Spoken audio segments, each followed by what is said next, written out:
Hey guys, it's Fred. Thanks for joining me. I have another video for you. This is a Marine, United States Marine veteran, and one of his relatives or something was pulled over in his driveway on a motorcycle. As he come out the door, he turned his phone on to start taping. The officer has drawn his gun on this motorcyclist. It was important enough for him to draw his weapon. He thought he was in that much danger that he drawed his gun on this motorcycle, but yet he's more afraid of a recording device than he is of the guy on the motorcycle that he's drawn a weapon on. I mean, I don't know if I'm explaining that correctly or not, where you can understand it, but this officer gets out of his car with his gun drawn on the motorcycle. He looks and sees a man on the porch filming him. Rather than being concerned about the man he's drawn his gun on, he puts his gun in his holster and walks away with his back towards the man that he just drawn a gun on. He gets mad at this fella on the porch because he's filming. This guy on the porch is a veteran, United States veteran, United States Marine. This is somebody that's fought for the rights that we live by, or at least he joined up to fight. If he wasn't in a war, he was there had they needed him to go. And this officer arrests him for merely filming. Now, I want you to understand, when you hear this video, you got to understand there's always a way around things in life. You know, they invented radar units to detect your speed. All of a sudden they invent a radar detector so you can know that there's one there. All these different devices and that's the same way with a body cam. A body cam is real good. It lets us see what's going on and hear. But don't be fooled because everything you hear is not really what's going on. See, these police officers know that body cams only perceive what's directly in front of them, but they can hear everything. So the body cam may be right up against the other person's chest. They may be in a wrestling match. It may be blocked off with his arm. And he might be saying, quit fighting. Quit hitting me. Drop the gun. Anything. He can say anything. So on that camera, to a jury or to somebody else watching, you're thinking, whoa, the guy's pulled a gun on him. Whoa, the guy's resisting arrest. So don't be fooled sometimes by what you hear and a person's actions or what the other person is saying. When the other person's saying, what are you talking about? I'm not resisting. I'm doing what you're saying. But he's saying something else. It may be a ploy because police officers that are wearing these body cams now that he is becoming used to them are learning how to structure their words, are learning how to talk, are learning how to give a verbal description of something that's going on that may not actually be going on. I'm not saying that about everybody. Again, if we didn't have our police officers, we would be in a world of hurt in our country. But we need good, honest police officers that's not out there to administer justice themselves. Take the perpetrator, take the violator to jail, let the courts deal with them. That's the way our justice system works. Don't be afraid of a video camera. This cop that doesn't want to be filmed, he's not a good cop. Why would you care if somebody's filming you? People used to tell me, they'd say, they was taping you, let them tape. As long as a person doesn't say nothing that's illegal or they shouldn't be saying, they don't have nothing to worry about. I always said, if you tell the truth, you never have to back up. You never have to worry about what you said because the truth will come to you easily. You'll remember it. Let's go ahead and get into the video. Sorry to drag this one out so long, but this is a Marine, and it really just upsets me that our veterans, I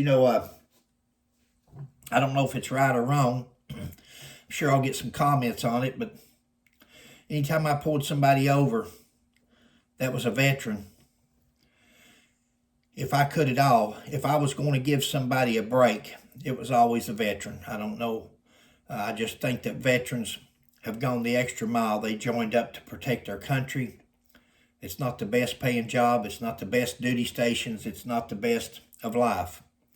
But they do it. And I always figure, well, if I can give a warning to this veteran rather than a ticket on as little pay as they make, then that's what I'll do. And I always tried to, more than likely, I gave out a lot of warnings to military people, and especially United States Marines. All right, here we go. Why are you taking off like that, man? Huh? Why are you taking off like that? Get back. No. Get back. Nope. Keep your hands where you can see them. Keep your hands right up. You're interfering with me, my man? You're interfering, so you're going to go in the back of the car. That's fine. Okay. Stop resisting. I'm not resisting you. Stop resisting. I'm not resisting you. Put me on the ground. If you keep fighting me, I will. I'm not fighting you. Stop fighting. You're going to go on the ground.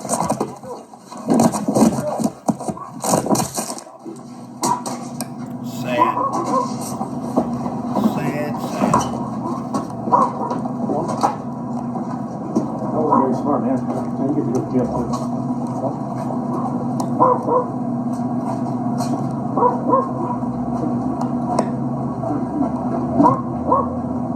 A troubling piece of video out of California shows how police officers raise the tension as they wish with members of the public. In this instance, a man was recording this officer from his porch. Still, the reckless officer says the recording man was interfering, even though he was at least 25 feet away.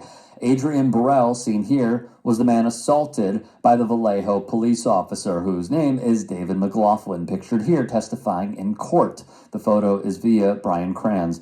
The Vallejo Sun wrote, McLaughlin has been a Vallejo officer since 2014 and was previously in the Oakland PD. His twin brother Ryan, also a Vallejo officer. McLaughlin has been involved in 2 shootings since joining the force, including being one of 5 officers who shot and killed Jeffrey Barboa after a pursuit into Richmond in 2017. Burrell told ABC7 he walked out of his home to McLaughlin pointing a firearm at his cousin in the driveway. His cousin can be seen in cell phone video with his hands up, sitting on his bike. I had both hands up, kind of like this, and said, he can't hear you. He has his helmet on, Burrell said. Kind of like, chill out. He, the officer, tells me to go back inside my house. He handcuffed me and threw me into this wall here, Burrell said. Swung my body into that pole there, where I knocked my head. He took me to the car and detained me and told me I was going to jail. Then, a turn of events, Burrell said Officer McLaughlin let him go once he realized Burrell was a veteran. Burrell was honorably discharged from the Marine Corps in 2012. I felt violated, Burrell said. McLaughlin holstered his weapon and approached Burrell. Burrell said in his suit that McLaughlin smashed his face into a wall and swung him into a pole. McLaughlin applied the handcuff so tight it broke the skin on Burrell's right hand and left his fingers numb, the suit alleged. Burrell, the Marine veteran who was tackled on his own porch, then settled against the city. The amount is $300,000 per local media. I was assaulted by a police officer who participated in blood rituals, the bending of badges to celebrate murders of black and brown folks, Burrell added in his statement. No amount of money can give back what was taken from me during this violent assault, nor during the dehumanizing, patronizing, and disrespectful litigation process. The settlement is yet another in a string of costly, excessive force suits against the city. Despite its relatively small size, the police department has generated a large number of civil rights lawsuits and settlement payouts. This isn't the first, by the way, for McLaughlin. The city agreed to a nearly $271,000 settlement with Santiago Hutchins last year after McLaughlin held Hutchins at gunpoint while off duty in a parking lot outside a Walnut Creek pizzeria in August 2018 in an incident that was also caught on camera. The incident began after the 2 men had an argument and ended up with McLaughlin, who was dressed in shorts and a white tee, pointing his firearm at Hutchins. McLaughlin has also been involved in 2 shootings since joining the Vallejo police. He and Officer Matt Komoda fired on a suspect who was allegedly driving at them before crashing into a parked car in 2016. In August of 2017, Komoda and McLaughlin were 2 of 5 officers who shot and killed Barboa after the pursuit into Richmond. Wow. Wow. That's sad, guys. I'll tell you, that's a $6 million man. He's going to end up being a $6 million man because he's going to keep on going until they get sued and sued and sued. When does the department finally say, hey, enough's enough?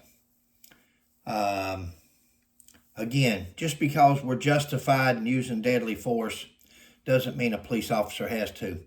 You don't go from zero to your gun for nothing. You've got other weapons. You've got your baton. You've got your CS gas. You've got your taser. Sad. Sad. I'm glad. I wish he would have won $3 million instead of $300,000. What a predicament to be put in. This man is on his porch filming, and he's more concerned about the guy on his porch filming him. Contempt of Cop. Contempt of Cop. Go back in your house. Put the tape down. Not a threat to him. A camera is more a threat to you than a gun. The guy on the motorcycle could have possibly still had a weapon. You turn your back and walk away from him to go after a man with a camera. Wow. Guys, thanks for joining me. If you haven't subscribed yet, please like and subscribe to my channel because I put videos out at different times of days and nights. I have back surgery and I'm up all the time with my back, so I have nothing else to do but this kind of stuff here. And I'm trying to bring attention. This is not the bad-mouthed cops because there's some good, honest police officers out there. But I'll tell you, they're getting more rare and rare every day. And if we don't start getting some good ones on there to keep these bad ones in line or kick them off, if they don't start pointing out the bad ones, they're going to go down with them. Because it looks like now there's more bad than there are good. Thanks for joining me, guys. Like and subscribe.